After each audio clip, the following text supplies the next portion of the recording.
Hola.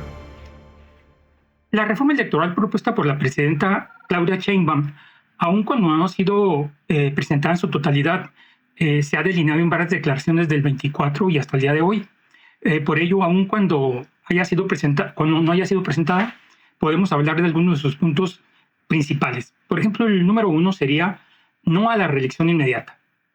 Aquí es regresar al estado de cosas antes del 2014. La no reelección ha sido muy importante, una parte muy importante del discurso de la presidenta Claudia Sheinbaum. Por cierto, esta reforma de ella o esta propuesta de ella de la no reelección ya fue bateada por los legisladores. Este revés a Claudia Sheinbaum fue prácticamente por sus mismos correligionarios, por Morena, diciendo que era una propuesta del Verde Ecologista. Con esta medida, la presidenta trataba de evitar que se perpetuaran las élites en el poder, las élites partidistas en el poder.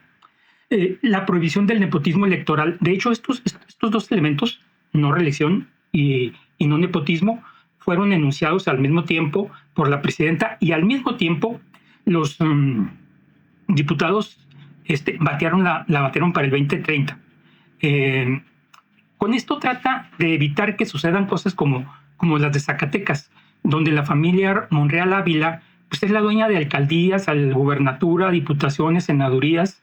Incluso intentaron mandar un tentáculo de ellos a la alcaldía Cuauhtémoc de la Ciudad de México, con la hija del patriarca de la familia, con Ricardo Monreal, pero fue vencida por el PAN. Incluso interpuso un recurso y lo perdió.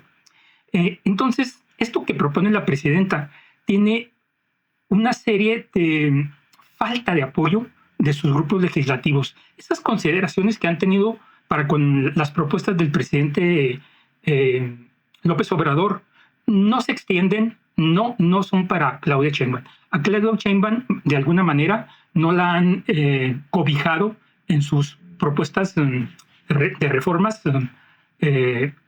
legislativas, como lo hicieron con el plan A, plan B, plan C, etcétera, ¿no?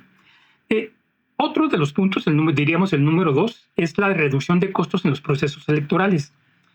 Esto es muy popular. O sea, si a cualquier mexicano le preguntan, oye, se gasta mucho en procesos electorales, ¿tú estás de acuerdo en que sea más barata la elección, en que se le dé menos dinero a partidos, etcétera, etcétera? Todos van a decir que sí. Y es muy difícil defender que se les dé más dinero a los partidos. Pero lo cierto es que más allá del 30% de cada campaña es financiamiento público. El 70% de las campañas políticas son financiamiento ilegal, ya sea de instancias de gobierno. Recordemos la Operación Zafiro, en la que participaron 9 gobiernos estatales y hicieron una bolsa de miles de millones de pesos para campañas electorales. Pero bueno, también hay dinero ilegal privado, que puede ser de empresarios que van a cobrar el favor, o incluso del crimen organizado. O sea, eso es muy común. Por ejemplo, en las zonas serranas, hay 33% del territorio mexicano que está en poder del narcotráfico, de organización del crimen organizado. Entonces, suponer que esas entidades o las alcaldías que quedan dentro de ese espacio territorial no son cooptadas por el crimen organizado es absurdo. De hecho, le comento algo. En la elección del 2016 hubo un periódico de campaña que traía una serie de informaciones sobre el narcotráfico, incidiendo en las candidaturas de pueblos pequeños, de comunidades pequeñas, porque en realidad sucede en municipios medianos a chicos. No es muy difícil que suceda en las grandes ciudades como Juárez o Chihuahua. Pero Delicias, por ejemplo, sí está expuesta a este tipo de financiamiento. Por ejemplo, que es la 4ª ciudad del estado en población. Lo está también Parral, lo está Cuauhtémoc.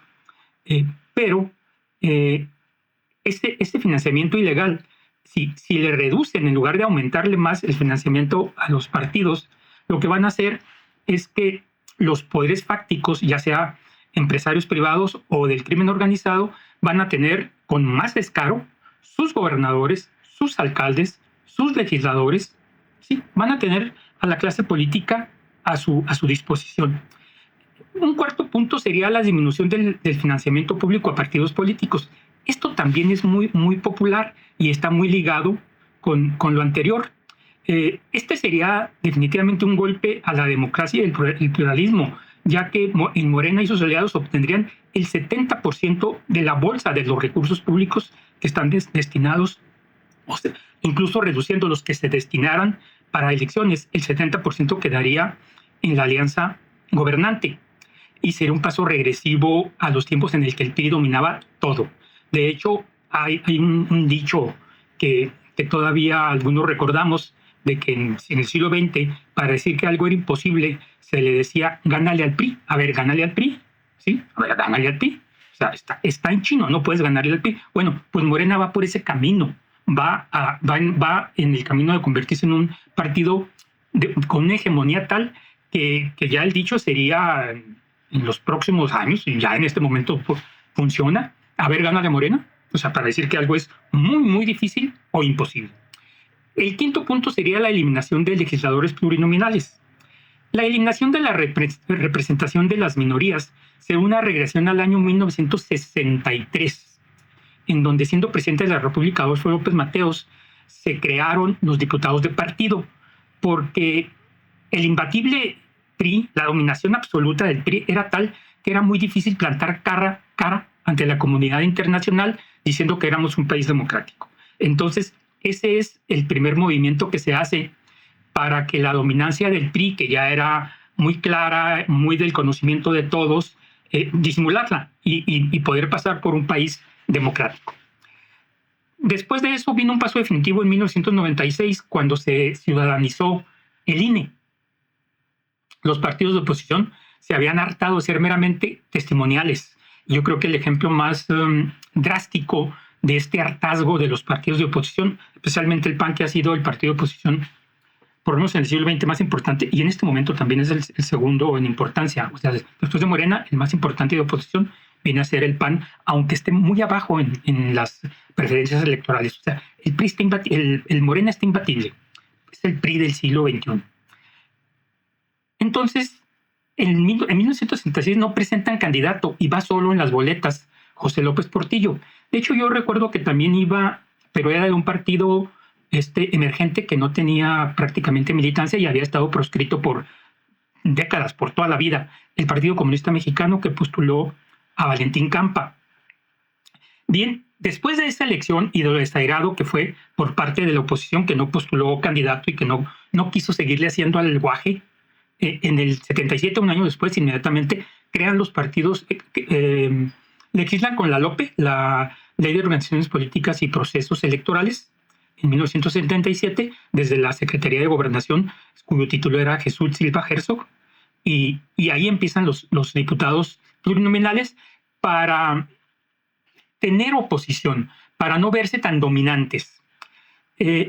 Pensemos en lo que pasaría con solo tener diputados uninominales o de mayoría. Voy a poner un ejemplo de las elecciones del 7 de mayo del 2015 en el Reino Unido. Y pongo este ejemplo porque esas elecciones hace 10 años fueron las que me hicieron reflexionar más profundamente sobre la necesidad y la pertinencia de los diputados plurinominales.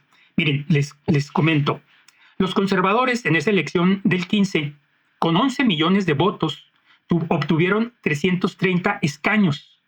Y el Partido Laborista, con 9 millones de votos, obtuvieron 232 escaños. Hay más partidos, el Partido Escocia, etcétera. Pero yo les voy a hablar de lo que obtuvo el Partido Independiente del Reino Unido, un partido poco conocido, que es regional, es de Inglaterra. Regularmente cuando pensamos en partidos de Inglaterra, pensamos en laborista y en los conservadores y los laboristas. Bueno, pues este Partido Independiente del Reino Unido obtuvo 4 millones y obtuvo un escaño. 4 millones eran representados por un parlamentario en el Parlamento inglés. Y 11 millones, 3 veces más, tenía 330. De tal manera que estos diputados de 4 millones representaban a 4 millones de votantes de alguna manera, los otros con 200, 300 mil ya estaban con un escaño. O sea, ahí se ve la brutal sobre-representación de los partidos dominantes y también la brutal subrepresentación de este partido independiente del Reino Unido. Bien, otro de los puntos que ya se han visto con las declaraciones de la presidenta Claudia Sheinbaum sobre cómo viene la reforma electoral es la revisión del papel del INE y posibles reformas estructurales. Hoy fue especialmente preocupante lo que comentó la presidenta. Dijo algo que es nuevamente muy popular, pero que no necesariamente es bueno para la democracia en México, que ya está bastante vapuleada y está, pues si no herida de muerte, agónica, muy enferma por lo menos. Bien, replantear las funciones y facultades del INE a quien hoy acusan de pues la presidenta hoy los acusó de extralimitarse en sus funciones y le duele eso del 5-6 de los consejeros del INE, le duele mucho. Y otra de las cosas que dijo es que 8,000 millones se hizo la elección y que está visto que no se requiere gastar tanto dinero para una elección, pero eso es un falso silogismo. Y fueron 8,000 millones, pero fue la mitad de casillas, pero no hubo la capacitación necesaria, pero, o sea, fue una elección muy precaria. No puede ser que sea el ejemplo de lo que puede ser de aquí en adelante las elecciones en México, porque si eso fuera, pues estamos perdidos.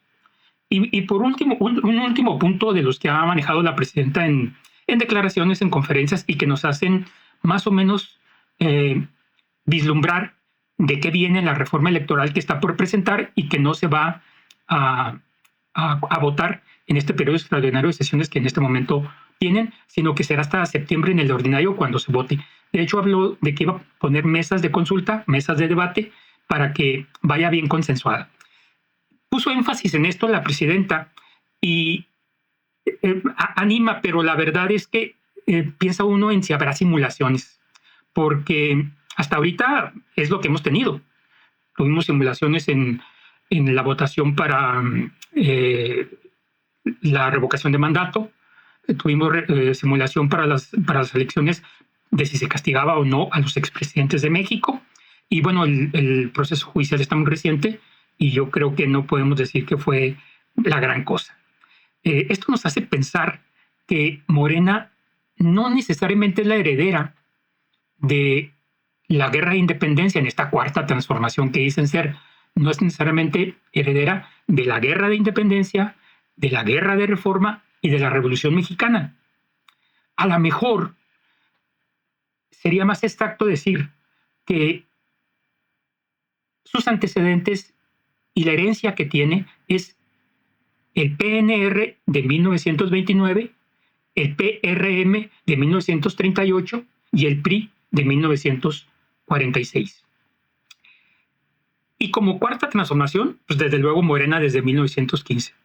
Desde el 2015. Mira, estaba con los 900, ahí me quedé. Bien, pues gracias por llegar hasta aquí y hasta luego.